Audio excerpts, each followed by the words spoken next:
بسم اللہ الرحمن الرحیم۔ آج کی ہماری گفتگو کا موضوع جناب نبی کریم صلی اللہ علیہ وسلم کے متعلق ہے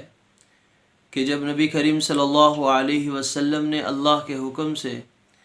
کفار مکہ کو اسلام کی دعوت دینا شروع کی اور جس دین پر وہ چل رہے تھے اس دین کے بارے میں لوگوں کو آگاہ کیا کہ یہ دین صحیح نہیں، یہ دین اللہ کی طرف اللہ کی رضا والا دین نہیں، اللہ کا پسندیدہ دین نہیں، اور جن بتوں کی وہ پوجا کر رہے تھے ان بتوں کے بارے میں بتایا کہ یہ بت نفع یا نقصان کے اندر اللہ رب العزت کی ذات عالی کے محتاج ہیں، یہ بت اپنے ذات عالی کے اعتبار سے، اور بتوں کے بارے میں بتایا کہ جو بت جن کی تم پوجا میں لگے ہوئے ہو یہ بت نہ تو کہ کسی انسان کو نفع دے سکتے ہیں نہ نقصان پہنچا سکتے ہیں، لہذا نفع نقصان کی مالک، عزت ذلت کی مالک، کامیابی ناکامی کی مالک، خوشی اور غمی کی مالک، صحت اور بیماری کی مالک ذات تو اللہ کی ذات ہے۔ اور لوگوں کو سمجھایا کہ وہ لوگ جو اپنے آباء و اجداد کے دین پر اڑے ہوئے تھے اور اسی پر چلنے کو اپنی سعادت اور کامیابی سمجھ رہے تھے، ان کو بتایا کہ تمہارے آباء و اجداد بھی بتوں کی پوجا کرنے کے ساتھ وہ احمقانہ کام کر رہے تھے، تم بھی اگر بتوں کے سامنے جھکو گے تو تم سے بھی بڑا کوئی نادان نہیں ہوگا۔ تو لوگوں کی سمجھ میں بات نہ آئی کہ کیا باتیں ہو رہی ہیں، کبھی بتوں کو برا بھلا کہا جا رہا ہے کہ بت کچھ نہیں کر سکتے، اور کبھی ہمارے دین کو کہا جا رہا ہے کہ یہ دین ٹھیک نہیں، اور کبھی ہمارے آباء و اجداد کو کہا جا رہا ہے کہ وہ تو سارے کے سارے نادان اور بیوقوف لوگ تھے جو بتوں کے سامنے جھک رہے تھے۔ تو ان تمام باتوں کے تناظر میں کفار مکہ بڑے ہی آپ صلی اللہ علیہ وسلم کی مخالفت میں آ گئے، آپ صلی اللہ علیہ وسلم کو پریشان کرنے کے لیے اور آپ صلی اللہ علیہ وسلم کی دعوت کو روکنے کے لیے طرح طرح سے منصوبے بنانے لگے۔ چنانچہ کفار مکہ کے بڑے بڑے سردار آپ صلی اللہ علیہ وسلم کے چاچا ابو طالب کے پاس آئے، کیونکہ آپ صلی اللہ علیہ وسلم اپنے چاچا کے پاس تھے اور آپ اپنے چاچا کے زیر کفالت میں چل رہے تھے۔ تو لوگوں نے آ کر بات کی ہے کہ ابو طالب یہ تمہارا بھتیجا ہے، یہ ہمارے دین کو برا بھلا کہہ رہا ہے، بتوں کے بارے میں کہتا ہے کہ بت کوئی چیز ہی نہیں، یہ نفع نقصان ہی نہیں دے سکتے، برا بھلا کہہ رہا ہے، ان کے نقائص بیان کر رہا ہے، ہمیں اور ہمارے آباء و اجداد کو بھی یہ کہہ رہا ہے کہ یہ نادان ہیں، بے وقوف ہیں جو بتوں کے سامنے جھک رہے، لہٰذا یا تو تم اپنے بھتیجے کو سمجھا لو یا پھر تم ہمارے اور اپنے بھتیجے کے درمیان سے سائڈ پر ہو جاؤ، ہم خود ہی نمٹ لیں گے۔ اور کہا کہ تم بھی اسی دین پر ہو جس پر ہم ہیں۔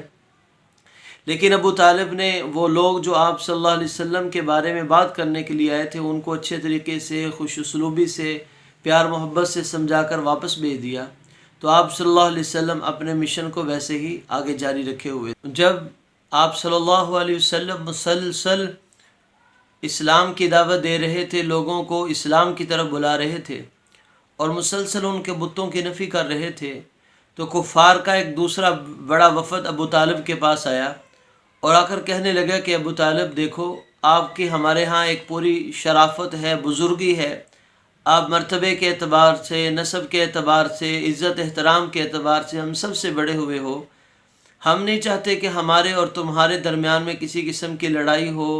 آپس میں لڑائی جدال ہو جس کی وجہ سے ہم ایک دوسرے کو قتل کر دیں۔ اگر تم اپنے بھتیجے کو اس بات سے نہیں روکتے تو پھر لڑائی کے لیے تیار ہو جاؤ، پھر دونوں فریقوں میں سے کوئی ایک فریق ہی رہے گا۔ اب یہ ایک قسم کی دھمکی دے کر گئے تھے آپ صلی اللہ علیہ وسلم کے چاچا کو، آپ صلی اللہ علیہ وسلم کی وجہ سے، اس لیے ابو طالب پر اس کا بڑا گہرا اثر پڑا۔ تو ابو طالب نے آپ صلی اللہ علیہ وسلم کو طلب کیا اور آپ صلی اللہ علیہ وسلم کے سامنے یہ بات رکھی کہ تم ان کے بتوں کو برا بھلا مت کہا کرو اور ان کے بڑے آباء و اجداد کے نقائص مت بیان کیا کرو، ورنہ یہ لوگ ہمارے ساتھ لڑائی پر آ جائیں گے، مجھے اپنی ذات پر بھی خطرہ ہے، تمہارے اوپر بھی خطرہ ہے کہ کہیں یہ قتل نہ کر ڈالیں۔ تو اس وقت نبی کریم صلی اللہ علیہ وسلم نے یہ کلمات ارشاد فرمائے، یا عم واللہ لو وضع الشمس فی یمینی والقمر فی یساری علی ان اترک هذا الامر حتی یظہرہ اللہ او اہلک فیہ ما ترکتہ۔ اے میرے چاچا، اگر یہ میرے دائیں ہاتھ پر سورج کو لا کھڑا کر دیں اور بائیں ہاتھ پر چاند کو کھڑا کر دیں اور یہ پھر مجھ سے مطالبہ کریں کہ میں اپنے اس دین کو، اپنے اس مشن کو چھوڑ دوں تو یہ نہیں چھوڑ سکتا، یہاں تک کہ اللہ تعالیٰ یا تو اسلام کو غلبہ عطا فرما دیں گے یا پھر میری اس راستے میں شہادت ہو جائے گی۔ یعنی میں اپنے مشن سے باز آنے والا نہیں، میں اللہ کے احکامات کو، اللہ کی توحید کو لوگوں کے سامنے بیان کروں گا، اگرچہ لوگ میری مخالفت پر آ کر مجھے قتل کر ڈالیں۔ تو ابو طالب خاموش ہو گیا۔ پھر اس کے بعد آپ صلی اللہ علیہ وسلم کو کبھی نہیں روکا، آپ صلی اللہ علیہ وسلم مسلسل دین کی دعوت دیتے رہے۔ اس کے بعد پھر تیسری دفعہ کفار کا ایک بڑا وفد عمارہ بن ولید اس کی ماتحتی کے اندر ابو طالب کے پاس بھیجا۔ یہ عمارہ بن ولید بہت ہی خوبصورت اور سمجھدار قریش کا نوجوان سمجھا جاتا تھا۔ اس نے بھی آ کر آپ صلی اللہ علیہ وسلم کے بارے میں ابو طالب سے بات کی کہ دیکھو آپ کے بھتیجے نے ہمارے آباء و اجداد کو برا بھلا کہا، ہمارے بتوں کی نفی کی، ہمیں نادان کہتا ہے، لہذا تم اپنے بھتیجے کو ہمارے حوالے کر دو، پھر ہم جانیں اور یہ جانیں، تم اس سے الگ ہو جو، اپنی جان چھڑا لو۔ تو ابو طالب نے بڑے متعجب ہو کر بات کہی کہ کیسے ہو سکتا ہے کہ میں اپنا خوبصورت نوجوان بھتیجا قتل کرنے کے لیے تمہارے حوالے کر دوں اور تمہارے بچوں کی پرورش میں کرتا پھروں، ایسے نہیں ہو سکتا۔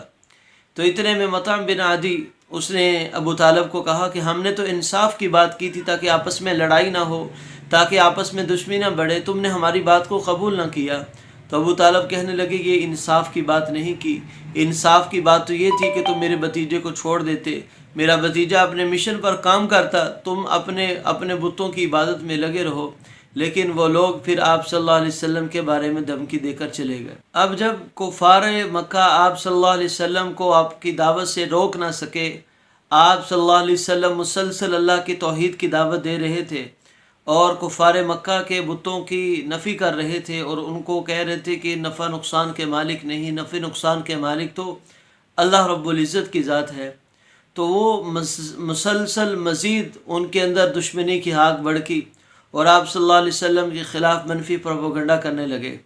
لیکن ایک مشکل ان کے لیے سب سے بڑی یہ آ رہی تھی کہ جس شخص کو ہم نبوت سے پہلے صادق امین کہتے تھے، اپنے فیصلوں کا حاکم مانا کرتے تھے،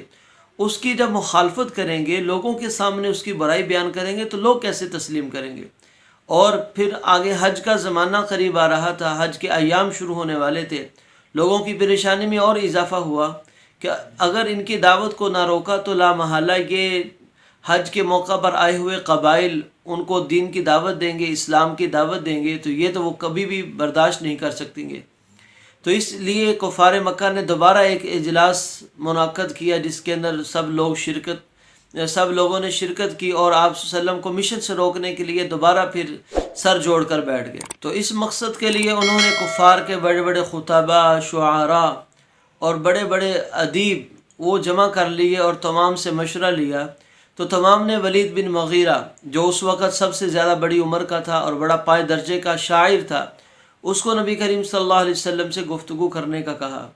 آپ صلی اللہ علیہ وسلم سے بات چیت کرنے کے لیے جب آیا تو نبی کریم صلی اللہ علیہ وسلم نے اس کے سامنے قرآن پاک کی آیات رکھی، قرآن پاک کی کچھ آیات پڑھ کر سنائی تو وہ بہت متاثر ہوا۔ جب واپس کفار مکہ کے پاس آیا تو کفار مکہ دور سے دیکھ کر سمجھ گئے کہ یہ وہ ولید نہیں جو گیا تھا، اور آ کر ولید نے کہا کہ میں نے اس جیسا سچا آدمی دیکھا نہیں، نہ تو جھوٹا کہہ سکتے ہیں اور نہ انہیں پاگل مجنون کہہ سکتے ہیں، میں جنون کی تمام حالتوں سے واقف ہیں،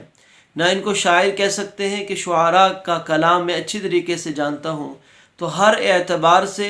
یہ ٹھیک ہیں، ان کو ہم جھٹلا نہیں سکتے۔ تو کفار اور بڑک اٹھے کہ تمہیں تو سمجھانے کے لیے، بات کرنے کے لیے، لاجواب کرنے کے لیے بھیجا تھا، تم متاثر ہو کر آ گئے۔ تو اب کفار مکہ کی لعن طعن سے بچنے کے لیے، اپنی عزت برقرار رکھنے کے لیے ان کو الٹا غلط مشورہ دینے لگا۔ تو جب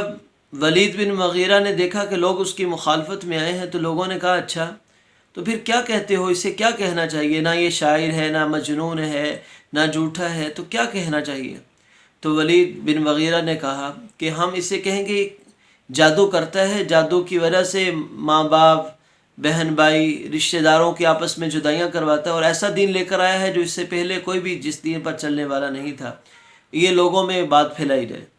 تو ولید بن مغیرہ کی اس بات کو تسلیم کر لیا گیا اور اس کے مطابق آپ صلی اللہ علیہ وسلم کے بارے میں منفی پروپیگنڈا کرنا شروع کر دیا اور لوگ ابھی حج کے لیے گھروں سے نکلے نہیں تھے کہ آپ اور آپ کے خاندان کے بارے میں لوگوں کے دلوں میں نفرت پیدا ہونا شروع ہو گئی. لوگ بات سننے کے لیے تیار ہی نہیں ہو رہے تھے. تو جب وہ لوگ جو حج کے لیے آ رہے تھے، ابو طالب نے دیکھا کہ ان کے خاندان والوں کے پاس حاجیوں کی خدمت کرنا ہے، ستو پلانا، پانی پلانا، مشروبات پلانا. یہ خدمت کہیں حاجی نفرت کی وجہ سے ان سے چھین نہ لے، لوگ انہیں اس شرافت و بزرگی سے کہیں روک نہ دے. تو ابو طالب نے اپنے خاندان والوں کو، بنی مطلب اور بنی ہاشم کو بلایا اور آپ صلی اللہ علیہ وسلم کی مدد اور نصرت کے لیے کہا. تو سوائے ابو لہب کے تمام لوگوں نے آپ صلی اللہ علیہ وسلم کی حمایت اور ابو طالب کی حمایت کی حامی بھر لی. تو ابو طالب نے اس وقت جب کفار مکہ کی طرف سے منفی پروپیگنڈا کیا جا رہا تھا، تو اس وقت ابو طالب نے ایسا قصیدہ پڑھا جس کے اندر اپنے خاندان کی بزرگی اور شرافت کو بیان کیا، اور آپ صلی اللہ علیہ وسلم کا نبوت سے پہلے صادق و امین ہونا بیان کیا، اور آپ صلی اللہ علیہ وسلم کے نئے مذہب کی تبلیغ کرنے کو بیان کیا گیا. لیکن اپنے بارے میں بھی بتا دیا کہ ہم ابھی اسی مذہب پر ہیں جس پر کفار مکہ ہیں. اس قصیدے کا چرچا تمام عرب کے اندر پھیل گیا. تو وہ جو لوگوں کے دلوں کے اندر ابو طالب کے بارے میں، اس کے خاندان کے بارے میں ایک نفرت تھی، وہ تو ختم ہو گئی. لیکن آپ صلی اللہ علیہ وسلم کے بارے میں ابو لہب اور اس کی جماعت مسلسل پیچھا کیے ہوئے تھی، آپ صلی اللہ علیہ وسلم کی مخالفت میں تھی. آپ صلی اللہ علیہ وسلم کی مخالفت سے باز نہیں آئے، اگرچہ لوگوں کے دل میں ابو طالب اور اس کے جو بیت اللہ کے خدمات تھی اس کے بارے میں نفرت ختم ہو چکی تھی. تو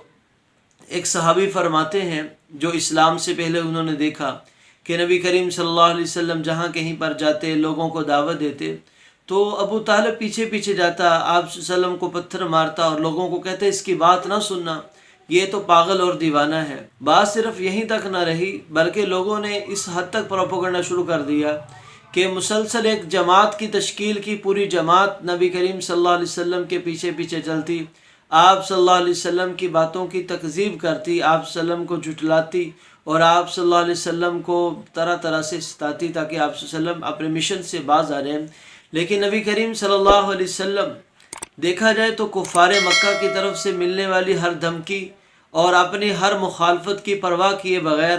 اللہ کے مشن کو، اللہ کے احکام کو لوگوں تک پہنچانے میں مصروف رہے. تبلیغ دین سے ایک لمحے کے لیے بھی پیچھے نہ ہٹے، اپنے اس منصب سے ایک لمحے کے لیے بھی کوتاہی نہ کی، بلکہ اللہ کے ایک ایک حکم کو پوری امت کے سامنے بیان کرتے رہے، امت کے سامنے اعلان کرتے رہے. جو غیر اللہ تھا اس کی نفی کرتے رہے اور لوگوں کو ڈنکے کی چوٹ پر بتایا کہ لوگوں سن لو، کاموں کو بنانے والا ایک اللہ ہے، عزت ذلت کا مالک ایک اللہ ہے، کھانے پینے کا اور کھلانے پلانے کا مالک اور رازق اللہ ہے، زندگی موت کا مالک ایک اللہ ہے. اللہ کے علاوہ اللہ کا غیر کچھ نہیں کر سکتا، اللہ کے علاوہ اللہ کا بغیر، اللہ کے علاوہ اللہ کا بغیر کچھ نہیں کر سکتا، اس کے ہاتھ میں کچھ نہیں. دنیا کے تمام نقشے، دنیا کی تمام چیزیں، تمام کی تمام اللہ کے حکم کے سامنے جھکی ہوئی ہیں. اللہ جب چاہتے ہیں تو اسباب سے انسان کو کامیاب کر دیتے ہیں، اللہ جب چاہتے ہیں انہی اسباب سے انسان کو ناکام کر دیتے ہیں.